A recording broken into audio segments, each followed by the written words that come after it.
Hello dear student right. तो capital budgeting right. तो ये सम टी वाई बैफ का सम है राइट। एम कॉम को भी ऐसे आता है, S Y B com B B I. तो ये चैप्टर सबको है, पर किसी को ईजी आएगा किसी को हार्ड आएगा राइट। तो क्वेश्चन क्या दिया है, लेट स्टार्ट।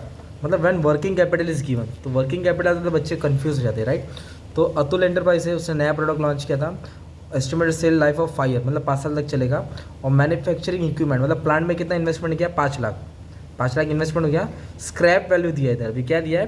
तो ये स्क्रैप वैल्यू कब होता है, पूरा at the end of the year, मतलब लास्ट ईयर 5 ईयर। तो 5 साल के बाद उसको 30,000 मिलने वाला है, तो उसको भी बाद में देखना है। और पी वी फैक्टर 10% है जो अपने को रेडीमेड दिया है। और कैश इनफ्लो हर साल इतना रुपया आ रहा है। ओके, ये आधा क्वेश्चन है, आधा और दिया क्वेश्चन, आधा यहाँ दिया है। इधर क्या बोला है, depreciation to be charged under straight line method 1 lakh. और टैक्स भी दिया है 40% राइट। तो सबसे पहले हम लोग क्या करेंगे, डेप्रिसिएशन निकालेंगे। डेप्रिसिएशन दिया ऑलरेडी, तो अच्छी बात है। 5 लाख का इन्वेस्टमेंट है, 5 साल चल रहा है, तो हर साल का डेप्रिसिएशन कितना आएगा, 1 लाख। और ये जो हम लोग सॉल्व कर रहे हैं ना, ईयर 1 2 3 4 5 ईयर है, और हर साल का कैश इनफ्लो दिया है। तो इसमें ना डेप्रिसिएशन टैक्स सब ऐड है, तो इसमें तो अभी हटाना पड़ेगा। 2.5 3 375 360 225, तो मैंने यहाँ डायरेक्ट लिख दिया राइट। तो डेप्रिसिएशन सॉल्व करके कितना है, 1 लाख है ना। डेप्रिसिएशन कितना है, 5 लाख डिवाइड बाई 5 डिवाइड, तो 1 लाख है। ये पर ईयर का है ना।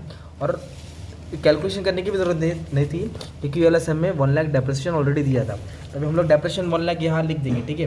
तो 1 लाख तो यहाँ लिख देंगे, 1 लाख 1 लाख 1 लाख, ये 1 लाख डेप्रिसिएशन है राइट। स्ट्रेट लाइन मेथड है। बट सबसे पहले अपने को ये ढूंढना पड़ेगा कैश आउटले। आउटले का मतलब होता है इन्वेस्टमेंट, जो पैसा बाहर जा रहा है। तो इनिशियल इन्वेस्टमेंट 5 लाख किया, 5 लाख को तो प्लांट लाया ना। और इसमें क्या दिया है, वर्किंग कैपिटल दिया है। वर्किंग कैपिटल मतलब जो बिजनेस को ऑपरेट करने के लिए जो एक्सपेंडिचर लगता है राइट, रॉ मटेरियल स्टॉक वो सब। तो कितना दिया है, 40,000। तो 40,000 को क्या करना पड़ेगा, ऐड करना पड़ेगा। तो टोटल इन्वेस्टमेंट कितना हो गया, 5,40,000। ओके, ये मेन हो गया तुम्हारा है ना। अब इधर अपने को टोटल निकालना पड़ेगा ना ये। तो अभी इतनी बड़ी जर्नी अपने को सॉल्व करना पड़ेगा। तो डेप्रिसिएशन समझा कैसे है। तो अभी अपन ये जो आया ना डेप्रिसिएशन, इसको पहले लेस करेंगे। क्या करेंगे, पहले लेस, बाद में ऐड करेंगे। बाद में क्या करेंगे, ऐड। तो अभी अपने को मिलेगा प्रॉफिट बिफोर टैक्स। क्या मिलेगा, प्रॉफिट। तो इन दोनों को माइनस करना है। तो 2.5 लाख में से 1 लाख माइनस किया तो 1.5 लाख। 3 लाख में से 1 लाख गया तो 2 लाख। 375 में से 1 लाख गया तो 275। ये हो जाएगा 260, और ये हो जाएगा 125 है ना, 125। तो ये अपना क्या हो गया मालूम है, प्रॉफिट बिफोर टैक्स। फिर क्वेश्चन में टैक्स भी दिया है। टैक्स रेट कितना दिया है, 40%। तो अभी अपने को टैक्स निकालना पड़ेगा इसके ऊपर राइट। तो टैक्स किस पे लिख लेगा, ये अमाउंट जो है ना माइनस करके इस पर टैक्स लिखेंगे। तो 1,50,000 के ऊपर 40%, तो 60,000 टैक्स आया। तो सिंपली टैक्स का अमाउंट उठा के यहाँ लिख दो राइट। फिर 2 लाख के ऊपर कितना परसेंट निकालेंगे हम लोग, 40% निकालेंगे, तो 80,000 आएगा।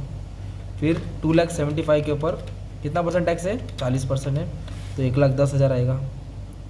2,60,000 पे 40%, 1,04,000 आएगा।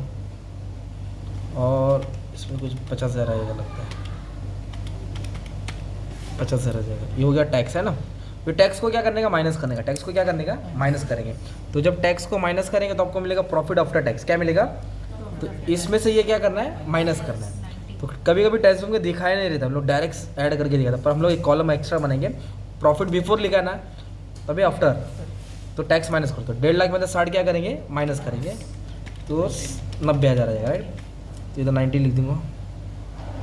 2 लाख में 10 क्या, तो 1,20,000 आया।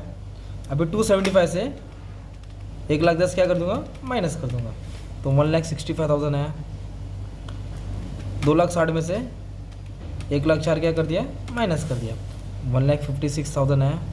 फिर 1,25 से 50 गया तो 75 आ जाएगा, ये 75। तो ये अपने को है प्रॉफिट आफ्टर टैक्स। क्या है, प्रॉफिट आफ्टर टैक्स। अब इसमें क्या करना है मालूम है तुमको, कैश इनफ्लो। ये फाइनल कैश इनफ्लो जो आफ्टर टैक्स है, तो इसमें डेप्रिसिएशन ऐड करना है। क्या करना है, डेप्रिसिएशन ऐड करना है। तो लास्ट में से घर बना देने का, तुमको याद रहेगा। तो जो टैक्स माइनस करेगा उसमें डेप्रिसिएशन क्या करेंगे, ऐड करेंगे। तो 1 लाख को 90 ऐड कर, तो 1,90,000 आएगा। ये हो जाएगा 2,20,000। ये हो जाएगा 2,65,000। इसको उसको ऐड कर लेंगे, 2 लाख, हाँ 2,56,000, 1 लाख, और ये 1,75,000। सिंपल। और ये पीवी फैक्टर अपने को क्वेश्चन में दिया है राइट। तो पीवी फैक्टर दिया, इन दोनों को क्या करेंगे मल्टीप्लाई करेंगे, 1,90,000 को 0.909 से मल्टीप्लाई करेंगे, तो मैं आंसर कॉपी कर देता हूँ, तो ये आंसर आ जाएगा। इन दोनों को मल्टीप्लाई कर देंगे 181,720। कैसा अमाउंट आ रहा है ये ला, इन दोनों को क्या कर रहे हैं मल्टीप्लाई, ये कॉलम को क्या कर रहे हैं मल्टीप्लाई कर रहे हैं, इसको मल्टीप्लाई कर देंगे 199,015। अभी इसमें तुमको सीखना क्या मालूम है क्या, सैल्वेज दिया है लास्ट में, तो उसका मतलब क्या और सैल्वेज कब मिला तो उसको भी लेने का राइट। इन दोनों को 1,75,000 को 0.621 से किया तो 1,08,675। तो इसका मैं टोटल है ना यहाँ लिख देता हूँ, टोटल प्रेजेंट वैल्यू, इसका जो टोटल है ना तो यहाँ लिख देता, ठीक है।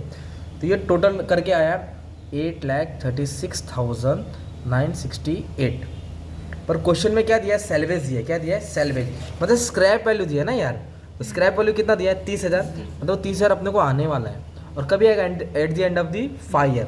तो सैल्वेज का अमाउंट ऐड करने का, तो कितना रुपये आ रहा है 30,000, और कौन सी ईयर में आ रहा है 5 ईयर में आ रहा है। तो 5 ईयर का क्या है पीवी फैक्टर, वो उससे मल्टीप्लाई करेंगे ना, क्योंकि 5 साल के बाद उसकी वैल्यू चेंज हो जाएगी ना, तो इससे मल्टीप्लाई करना पड़ेगा।